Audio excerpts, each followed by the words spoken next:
I know about that when in regards to Lenora Dennis. She's the Good Samaritan, the mom who came in and saved that couple who was visiting from North Carolina. She did try and flag down a police car.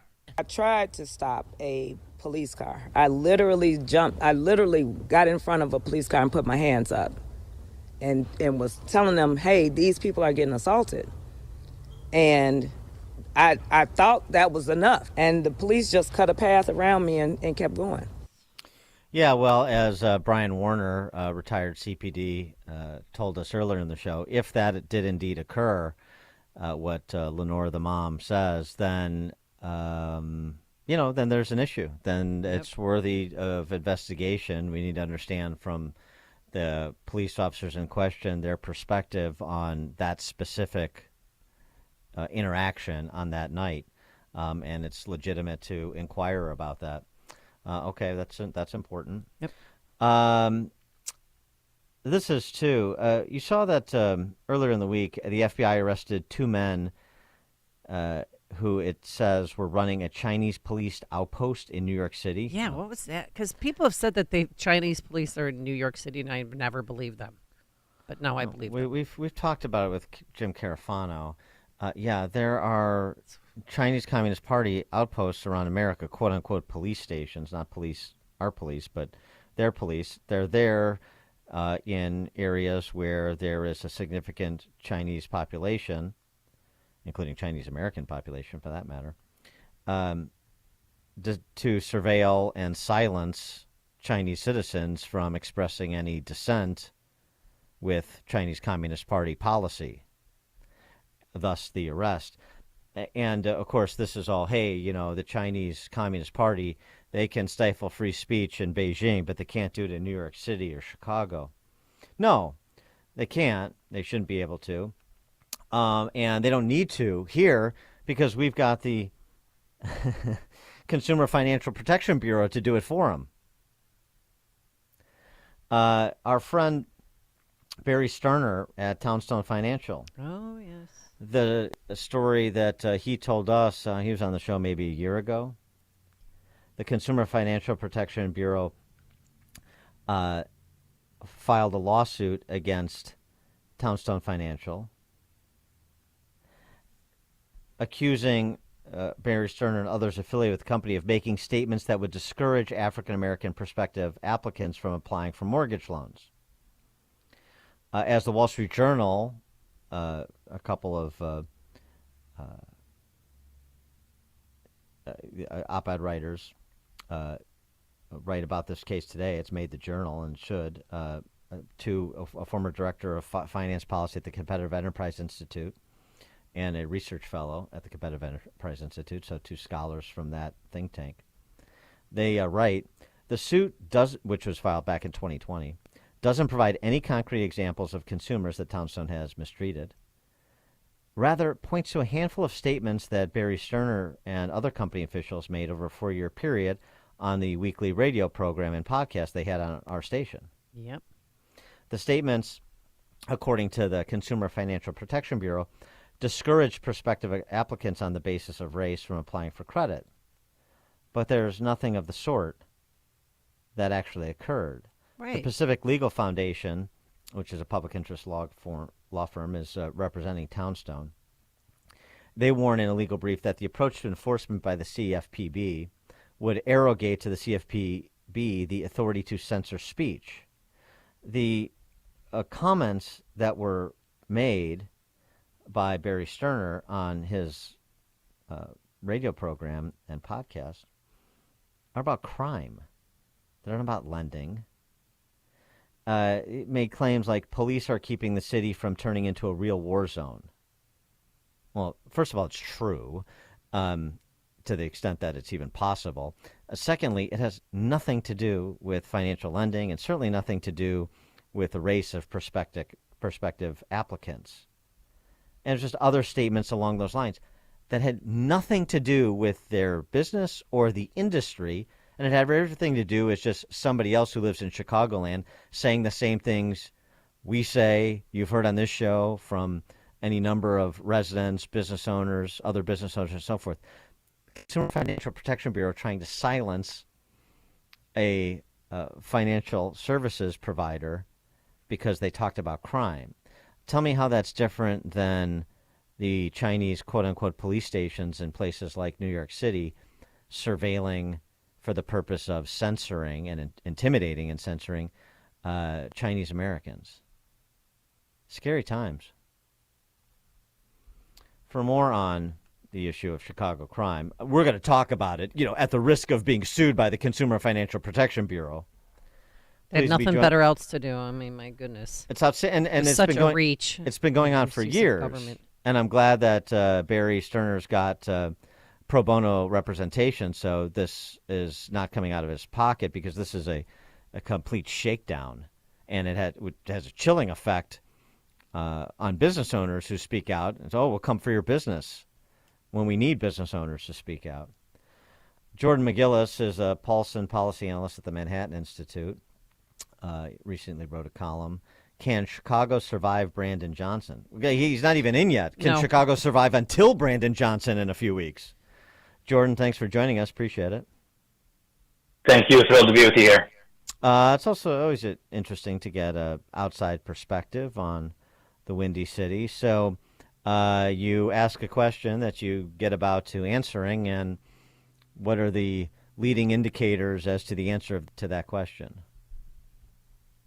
Well, as you talked about this morning, the current trends in the city, the very visible, visceral things we're seeing from the outside through social media and through the reporting from these random mob attacks downtown, it's quite frightening. I actually am in Southern California right now, based in New York for work, but when I look to the Windy City, I see a place that I personally don't want to be spending time in at the moment. So can we even get to Brandon Johnson? You're asking the right question. Things are bleak. Well, why don't you want to spend time here? What's the number one factor affecting that decision? So for me, what I see is the major declines in public safety in that very visible way. When we compare the crime rates, the statistics to our nation's biggest city, New York, Chicago doesn't shine very brightly. It's a place that has lost that sense of public safety in these important, should be vibrant areas downtown. I know it's a beautiful city, and when I've been in the past, I've been really impressed. But the recent escalation the last couple of years, you look at the murder rate, it's been near record highs. It's quite frightening.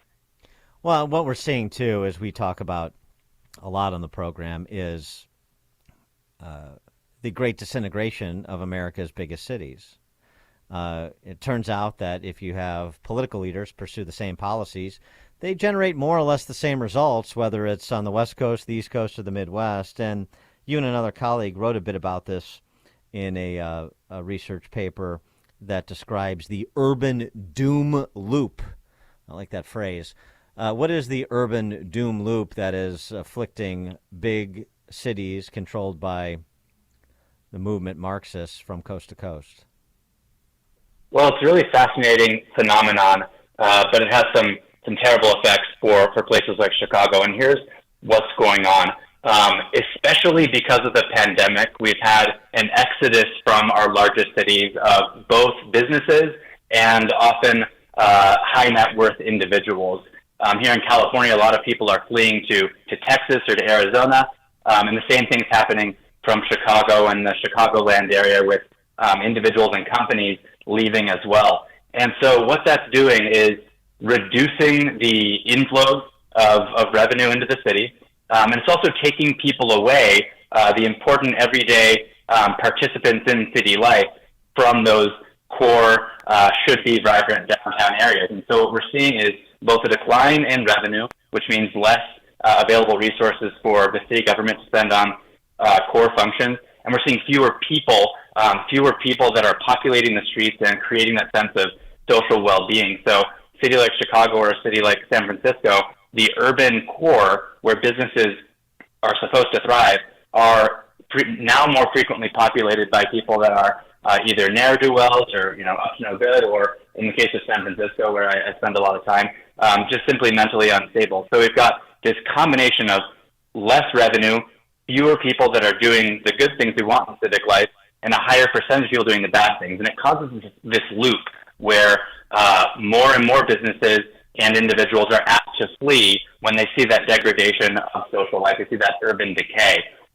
So it causes this downward spiral where businesses and individuals flee, you get less tax revenue, fewer services, which pushes that spiral further and further down over time. And what my colleague Dan DeSalvo and I talked about in our report that you referenced is how big city pensions play a part in that. And Chicago, as you all and your listeners well know, has one of the poorest pension situations in the country, and that's contributing to this as well, sort of an underlying structural factor, which is leading to higher percentages of revenue going to past services rather than being able to invest in the services we need now, like public safety. Yeah, we're financing groceries we bought in 1997. I mean, that's essentially what we're doing, paying for our mortgage with a credit card, however you want to describe it. But I repeat this statistic again because I think it frames how dire the situation is financially in Chicago, just on the pension piece. So 80% of all property tax dollars in Chicago go to fund the city's pension systems, which are a combined less than 25% funded. I mean, is there even a pathway to solvency for those pension funds? What would that even look like in terms of the kind of pain that had to be inflicted? Or is it just, biding your time, even if there's the political will to do something like that, and there's not? But or you just, regardless of what you do, you're just biding your time until they are no longer able to pay out current beneficiaries. It's a difficult situation, and the analogies that you used of the credit card and things like that, that's what we're dealing with now. We put a lot of weight on the shoulders of the current generation with our profligacy in the past, and the relationship between public sector unions in Chicago and the state of Illinois and elsewhere in the country with the incumbent party creates a really vicious environment. Now, what we recommend in our report, and what essentially has to be done, is working with state government to try to address some of the statutes that are in place that do place some of the limits on your flexibility. So you need to work with the Capitol to try to figure out ways to give future employees the income and the benefits that they deserve, but in a more flexible way for a city or a state government, depending on which entity is responsible for that pension. And the best way to do it is to have, rather than defined benefit pension plans, to have defined contribution plans where you give your employees a chance to have a bit more autonomy and control over their future pension through something akin to 401k type of investments. But you look at the No, Jen, that is DOA here, as you well know, both at the city as well as the state level. But I wonder if, as you survey the landscape, we've had these moments like when London Breed in San Francisco had a big "we're going to get tougher on crime" talk. Didn't materialize into any substantive action, but that's what she said.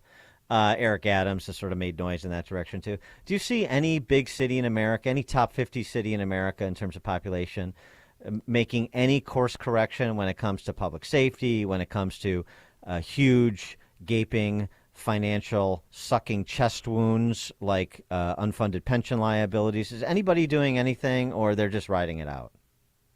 There are a few cities where you've got bright spots. If you look at Houston, which is a rising Sun Belt city, it actually made the really painful decision to plug something like $1 billion up front about 5 years ago to stem the bleeding on its pensions. And that got them back on track. So there are places that are doing this. Philadelphia actually is another that has some positive signs. They have gone to a hybrid system where they do have more direct contribution rather than defined contribution rather than defined benefit. And I think that it does give hope. And then on the public safety front, another of the top 10 American cities by population, and the city where I'm sitting right now is San Diego. And it's one that is a bit more moderate than the other large cities in America. And that's largely because of the military influence. So You're not going to get that everywhere, but having more balance on, the political front where you've got meaningful debate between two parties is a really critical way. And even though this is California, the city of San Diego does have that element of moderation. Jordan McGillis, Paulson policy analyst at the Manhattan Institute. Jordan, thanks for joining us. Appreciate it. Thank you very much. Thank you. And he joined us on our turnkey.pro answer line. You're listening to Chicago's Morning Answer with Dan Proft and Amy Jacobson on AM 560. The Answer. This is Sean Thompson, and I'm proud to tell you about the great work of the Tunnel to Towers Foundation, a new partner of ours here at AM 560. Born on America's darkest day of 9/11, the Tunnel to Towers Foundation has been helping America's heroes ever since. When a first responder or military service member doesn't come home and young children are left behind, Tunnel to Towers pays the mortgage on the family home to lift the financial burden and bring stability. For catastrophically injured veterans and first responders, Tunnel to Towers builds